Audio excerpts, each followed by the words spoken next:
Hello everyone and welcome to the fifth lesson in our Lord of the Flies GCSE revision series. If you are doing your exams this year, next year, the year after, and you're doing Lord of the Flies as one of your GCSE texts, you've come to the right place. We're going to be covering all of the major characters, major themes, key quotes, context, model answers, everything that you need to set yourself up for success in this part of the GCSE exam. So in the previous weeks, we have looked at Ralph, Jack, Piggy, and Simon. If you haven't seen those videos, I highly recommend you check them out if you're doing this novel. Today, we are going to be looking at the Beast, and let's get started. So the Beast is a very interesting character in The Lord of the Flies, in the sense that the Beast isn't really a character, right? So you've got Jack and Ralph and Piggy and Simon and so on, who are actual characters that you read about, and they do things and they speak and they develop and whatever, right? The Lord of the Flies isn't actually, or the Beast, he isn't, I don't know what. Anyway, the Beast, whatever you want to think of it as, is not a character really. There isn't a body to it. The closest we get to a body to it is when Jack sharpens the stick at both ends, sticks the pig's head, the sow's head, onto the stick, and then that becomes like a focal point for the Beast. But that's really a sacrifice for the Beast. It's not the Beast itself. So it's a very odd sort of situation there, which makes it an abstract character, makes the Beast an abstract character. But despite the fact that it's an abstract character, I would argue that the Beast in many ways is the antagonist, because Jack is sort of a villain, but arguably really the foil. Like he doesn't really know what he's doing. He's a little boy on an island. He just wants to hunt, and he loses his sense of who he is and civilization and becomes savage, right? The Beast, when the Beast speaks through Simon's hallucination and so on, actually is evil, is actually like trying to destroy them, trying to destroy the island, trying to kill Simon. So I would say that he is, I'm just going to call him he, whatever, is more of a antagonist. Because from the very beginning, when he's first mentioned as a snake thing, a beast thing, we get this sense that it's scaring the other boys, or scaring the boys, and creating a sense of panic and chaos. And ultimately, the Beast is then weaponized and used as a way of like controlling the boys. So Jack initially, like all the other big uns, says there's no way that there's such a thing. There's no Beast. There's none of this. Like beasts don't exist on little islands. But then as the paranoia grows and Sam and Eric think they see the Beast, and then Jack even thinks he sees the Beast. And then the only one left really who doesn't believe in the Beast is really Piggy, and Simon maybe. But Simon sort of believes because he hallucinates. You get what I mean. It's a complicated character. Anyway, so it's a static antagonist character, represents evil, both externally and internally. So what does that mean? Externally, the Beast is, when the Beast speaks at Simon, it seems like a real force, a real present character and force of actual evil, trying to actively do bad things. But I think that the Beast also really represents internal evil. So near the end of the novel, Ralph weeps for innocence and sees the darkness of man's heart. And I think that that's what the Beast is also supposed to really represent. The Beast is meant to represent that there's evil within us. And remember that the novel is set at a time when there's a world war going on. That's one of the reasons potentially that the plane has been downed and the boys have ended up on this island. So that clearly shows the darkness of man's heart, the fact that there are people, soldiers, killing each other all over the world at the very point when these boys are on the island and killing each other and hunting and burning down the forest, right? And the Lord of the Flies is kind of an embodiment of that. He adds a lot to the gothic and tragic nature of the novel. So the novel is incredibly gothic and tragic. It shows us kind of the evil within humanity, the evil within even a part of society that we typically think of as quite sweet, or certainly not evil, which is young children, boys, right? And the tragedy as well is brought through the Lord of the Flies, because the Lord of the Flies talks about how they're going to do Simon in and they're going to have fun on the island. And so then when these things happen, it's almost as if the Lord of the Flies wanted it to happen, right? So it's just this embodiment of evil. And I think that the Beast also would have been a character that was heavily influenced by William Golding as the writer, as a man living in, through World War and also post-World War. So he was a high school English teacher. So, I'm also an English teacher. Sometimes, especially young boys, teenage boys, you see them scrapping a bit, fighting a bit, arguing a bit. As teachers, we try and civilize the boys to some extent. We try and sort of say, look, knock it off, don't punch each other in the arms, don't shout at each other, whatever, obviously, right? So society civilizes. But he would have seen those things and then maybe thought, well, what happens if you take away civilization, right? And then that's where the Beast creeps in, so to speak, this innate evil. The Beast is also, pretty clearly linking to the idea of Satan. Satan is a Christian concept, and Satan, Christians believe is a real force of evil. And William Golding was a Christian. And then he also fought in World War II. So the fact that he would have literally seen soldiers killing each other in battlefields, that really would have been the face of the beastly within man, right? Like seeing one man shoot or stab and kill another man in cold blood in a field in the war. That really shows the darkness of man's heart, or the beast within people, right? So I think that Golding's life really heavily influences the Lord of the Flies as well. Okay, cool. So let's dive into some quotes for the Lord of the Flies. I've got 2 pages of them, and then we will do a model answer like normal. So the snake thing in the woods. So at the very beginning, when we first hear of the Beast or the Lord of the Flies, it's through one of the little ones. I think it's Percival. Anyway, and the snake thing in the woods. So this is what the Beast is first described as. It's a snaky thing. And that is a biblical allegory. So, a snake in the woods is very similar to the Genesis story of a snake in the garden that then tempts Eve, and that creates the downfall of mankind, right? So that is what the snake thing in the woods is sort of immediately foreboding this evil, effectively. Okay. If there was a snake thing, we'd hunt it and kill it. So when the Beast is first mentioned and talked about, Jack doesn't believe in it, but he also wants to use it as a political weapon, like I said. So he says, look, there isn't a snake thing or a beast or whatever, but even if there was, we would hunt it and kill it. He's basically saying, look, he's trying to position himself as a military leader and as a strong leader for the group, because when a group of people are scared, they will often run to a strong leader. And that's really what happens with Jack to some extent. And then Jack also terrorizes the boys that don't join his tribe. So Jack really is very beastly. There isn't no beast, but I know there isn't no fear. Piggy realizes that basically Piggy and Simon both have a similar sort of realization about the beast. They realize that the beast is really more of an internal thing, but there are external elements to it through Simon's hallucinations, right? So Piggy is a good character to understand the darkness of man's heart and the beast within people, because he's been bullied his whole life, he's been separated from everyone his whole life, and he's been on this very island, like really mistreated very badly.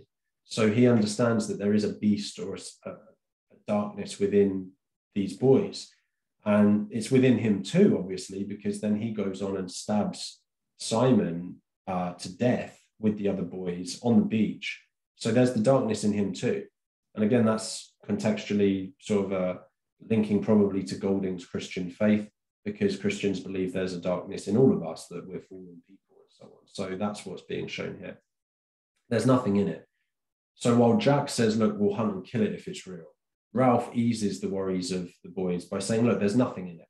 He's basically, rather than saying, we'll kill it if it's real. So this almost also forebodes that Jack might turn and say that there is a beast. Ralph says, look, there isn't a beast. There isn't a beast. And so he tries to ease the boys and just say, this isn't a real thing. You don't have to worry about this. They had but one terrified mind. This is a very interesting quote for when we're talking about control and the way that the beast, or the idea of the beast and the darkness, can control the boys, because they all start to think in one mind. So it's like a collective. So when they're scared, they all act in a very similar way. Now, that is true of human beings, right? So any human being, if there's a fire in the building they're in, they're all going to like run out of the building scared. In that sense, everyone is of one terrified mind. If there's like maybe, God forbid, a shooting or something near where you are, everyone's instinct and fear like mindset is going to be run away, flee, get out of there, right? So fear through the beast can generate this mindset that all of the boys can form to. That's why most of them go to Jack, like I said. They go to him for strength. They go to him for meat. But it also shows that the beast can invoke this fear in all of them. So think about the fact that Jack manages somehow to convince all the boys on the island to hunt Ralph like an animal. That can't just be coincidence. That's the fear mindset that Jack is creating through his tribe. Yeah. And that's exactly what the beast talks about when he talks about Simon, or talks to Simon. The other, I suppose, big terrified mind is stabbing and killing Simon. So when they all gather around Simon thinking for a moment that he's the beast, and they all stab at him and kill him, they're all of one terrified mind. We've seen the beast with our own eyes. So Sam and Eric regard the dead pilot as the beast. Obviously, the pilot comes down, the parachute kind of gets tangled up in a load of tree branches and stuff. And so then the parachute and the body are like blown in the wind. And it would look incredibly scary in the darkness. But they think that it's a beast with wings, and they think that it's like this flying beast. So that's the other thing about the beast being like an abstract character, because some people think that the beast has wings, others think it comes from the earth, others think it comes from the sea. There's all these different theories about the beast. There's no centralized image of what it is. Again, abstract character. But the fact that some of the boys believe the beast to be real, see it with their own eyes, it's maybe like a bit of a moral message to us as well, that we can be convinced of things that aren't true. And that's what happens with the boys.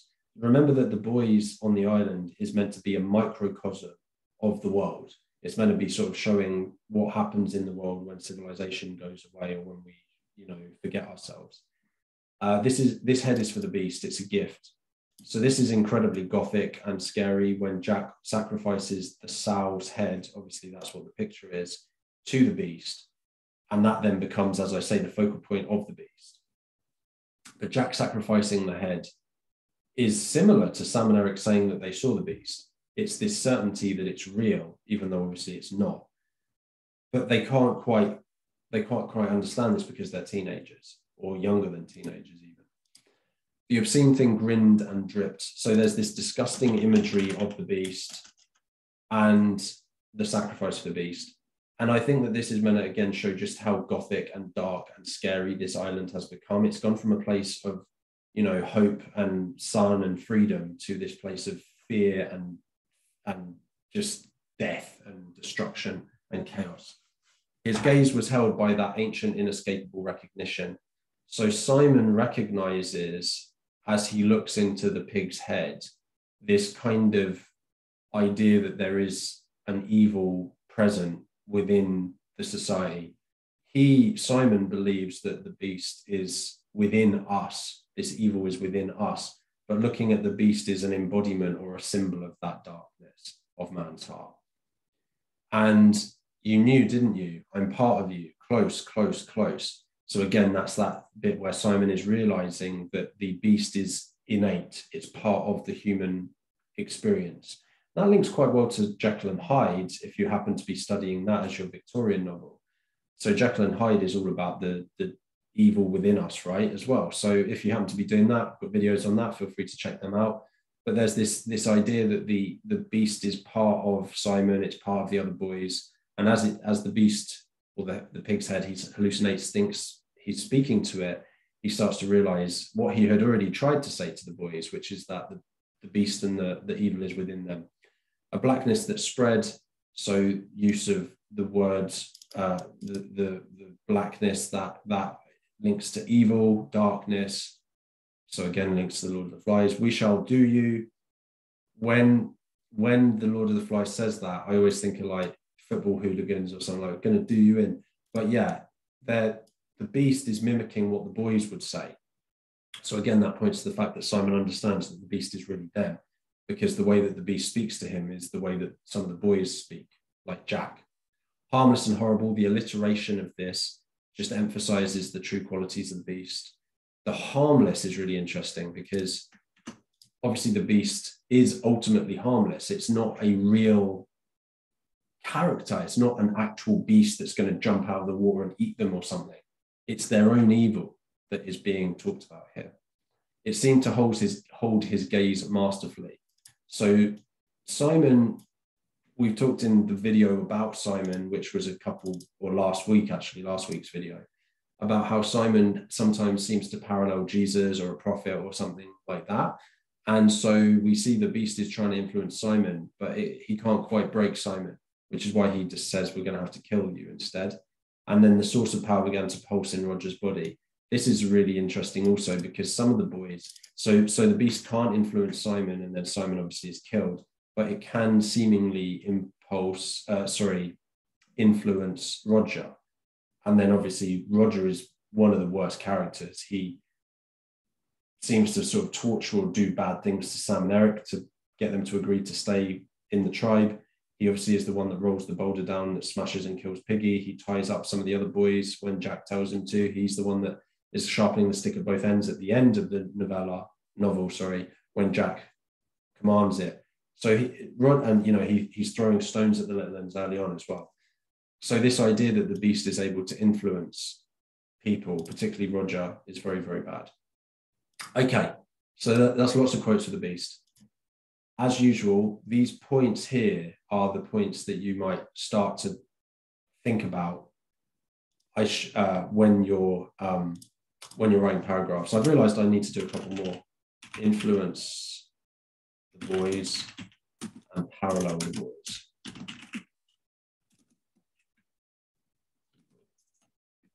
So I think, a huge bug just flew at my window and I thought it was coming in to give me a heart attack.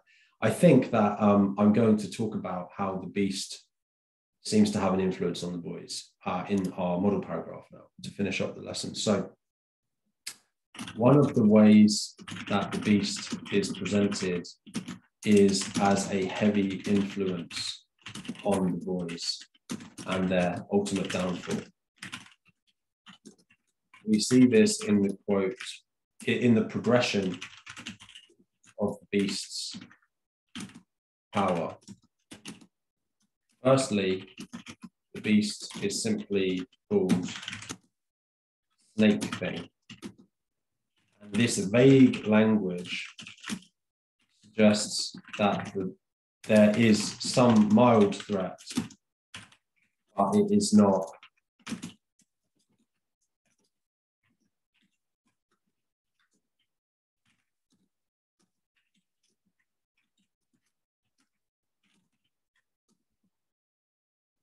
it's easily dismissed by Jack's comment, if there was a beast thing, we'd hunt it and kill it. Oh.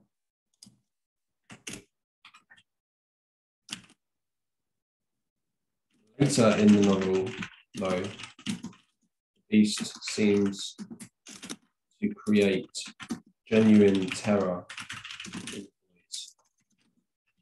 Arguably, most significant is when in a frenzy, boys in one terrified mind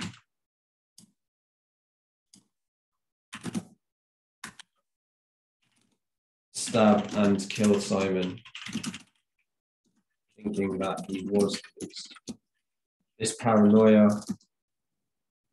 leads to the downfall of everything, and Jack's ability to take over the island directly links to the fear of the beast. Okay, there's a couple of quotes, and then we can put, this is significant because Golding fought in World War I, World War II, and this war was ultimately fought due to the fear-mongering of Adolf Hitler over the German population about the Jews.